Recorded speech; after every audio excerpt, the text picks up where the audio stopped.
PM Modi আপনারা বলেছেন যে আমরা প্রস্তুত, দিল্লি প্রস্তুত কিনা। দিল্লি প্রস্তুত কিনা সেটা দিল্লি বলবে, আমরা এই বৈঠকের অপেক্ষায় থাকবো। প্রথম যে প্রশ্ন করেছেন ভারতের মাননীয় প্রধানমন্ত্রীর সাথে বাংলাদেশের মাননীয় প্রধান উপদেষ্টার বৈঠকের সম্ভাবনা।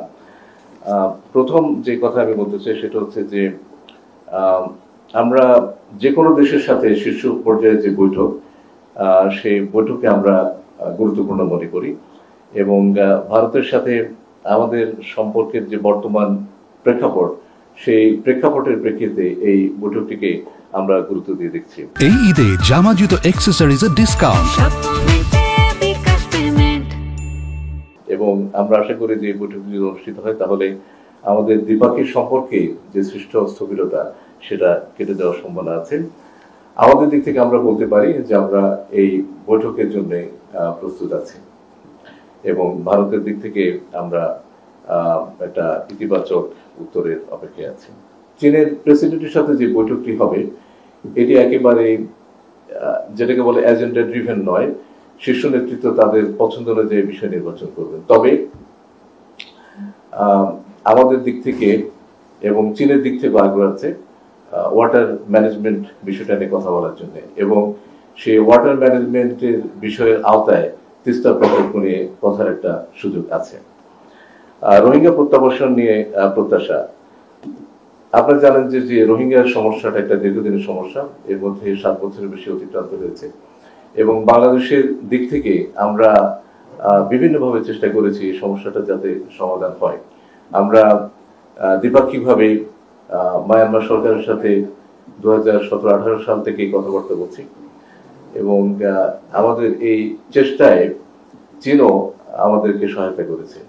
আমরা এই বৈঠকে যেটা আশা করছি সেটা হচ্ছে যে মিয়ানমারের ভিতরে যে উদ্ভূত পরিস্থিতি, সেই উদ্ভূত পরিস্থিতি সম্পর্কে চীনের একটা ভিউজ আমরা নিতে পারি এবং আমরা আমাদের ভিউটা শেয়ার করতে পারি এবং তার প্রেক্ষিতে আমরা কি করে সামনে এগিয়ে যেতে পারি in terms of the repetition of the Rohingya people stranded in Bangladesh. আর 50 বছর যে গুরুত্বপূর্ণ ঘোষণা, আপনারা জানেন যে 50 বছরের যে পূর্তি করেছে এটা আমাদের দু দেশের দ্বিপাক্ষিক সম্পর্কে অত্যন্ত একটা গুরুত্বপূর্ণ মাইলফলক। এটা নিয়ে আমরা অনেকদিন ধরে কাজকর্ম করছি। আমাদের দুপক্ষে যেটা করেছে আমরা একটা তালিকা তৈরি করেছি যাতে সারা বছর ধরে এই 50 বছরকে যথাযথভাবে পূরণ করতে পারি। এটা শীর্ষ পর্যায়ে যখন দুই নেতা বলবেন তখন এটা আলোচনা হবে এবং যদি বড় ঘোষণা আসে আপনারা এই সফরের পর জানতে পারবেন।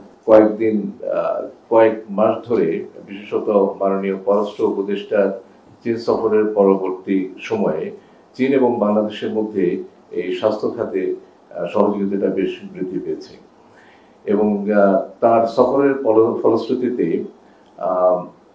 পরবর্তীতে বাংলাদেশ থেকে প্রথম যে পেশেন্টস, সেই পেশেন্টসের একটা গ্রুপ চীনে গিয়েছিল এবং আমি যতটুকু খোঁজ নিয়েছি তারা যে চিকিৎসা সেবা এখানে পেয়েছে সেটা তারা সন্তুষ্ট।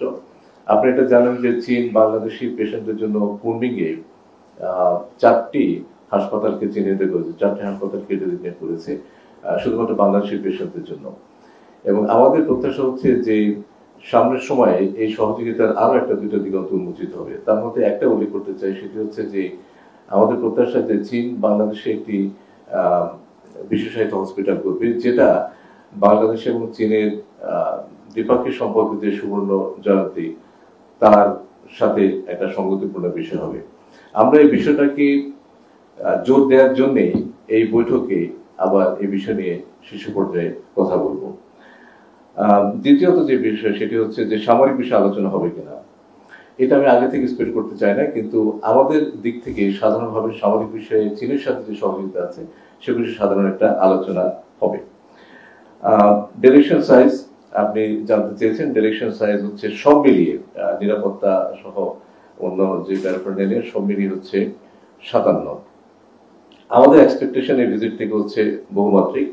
চীন আমাদের সবচেয়ে বড় ট্রেডিং পার্টনার, আমাদের অন্যতম বড় উন্নয়ন সহযোগী এবং চীনে পিপল টু পিপল লেভেলের যে কন্ট্যাক্ট সেটা ক্রমান্বয়ে বাড়ছে এবং আমরা নতুন নতুন ক্ষেত্র আবিষ্কার করছি, নতুন নতুন ক্ষেত্র খুঁজে চলেছি, নতুন নতুন ক্ষেত্রে সহযোগিতা হাত বাড়িয়ে দিচ্ছে। তার মধ্যে আমি এর মধ্যে হেলথ সেক্টরের কথা বলেছি। পিএম মোদী আপনারা বলেছেন যে আমরা প্রস্তুত, দিল্লি প্রস্তুত কিনা। দিল্লি প্রস্তুত কিনা সেটা দিল্লি বলবে, আমরা এই বৈঠকের অপেক্ষায় থাকবো। আমি মনে করি যে আমাদের দিক থেকে শুধু একটু বলতে পারি যে চীন যে আমাদের খুবই গুরুত্বপূর্ণ বন্ধু, সেই বন্ধুত্বকে আমরা ধারণ করি এবং চীনের দিক থেকেও একই ধরনের সেন্টিমেন্ট আছে। এবং মাননীয় প্রধান উপদেষ্টা তার প্রথম দ্বিপাক্ষিক সফর হিসেবে চীনকে বেছে নেওয়ার মধ্য দিয়ে একটা বার্তা আমরা দিচ্ছি। এই সফর আমি যাচ্ছি কিনা, না এই সফর আমি যাচ্ছি না, আমাদের এক্সপেকটেশন আমি এর মধ্যে বলেছি। গণমাধ্যম সহযোগিতা এটা পৃথিবীর বিভিন্ন দেশের রাষ্ট্র পরিচালনার কাঠামো বিভিন্ন রকম, কিন্তু তারপরেও আমরা তথ্য বিনিময়, সংবাদের বিনিময়, মত বিনিময়, তাদের দিকে সাংবাদিক, আমাদের দিকে সাংবাদিক আসলেন, আমাদের সাংবাদিক গেলেন, এবং আমি জানি যে আপনাদের মধ্যে অনেকেই কিন্তু চীনে বিভিন্ন সময় সফরে গেছেন, এবং আমি যতটুকু জানি এই সফরগুলো থেকে প্রত্যেকেই সমৃদ্ধ হয়েছেন, তারা চীন সম্পর্কে ধারণা নিয়ে এসছেন। এবং এই যোগাযোগটা এই কারণে প্রয়োজন যে চীন সম্পর্কে মূলত আমরা অন্য সোর্স থেকে খবরগুলো জানি, সরাসরি চীনে গিয়ে চীনের মানুষের সাথে কথা বলে ধারণা নেওয়ার চেষ্টা করি না। আমি মনে করি যে এই ধরনের বিনিময় যদি হয় তাহলে আমাদের মধ্যে পারস্পরিক বোঝাপড়ায় একটা বড় ভূমিকা রাখবে। কাজে আমি এটাকে গুরুত্ব দিয়ে দেখতে চাই। ধন্যবাদ।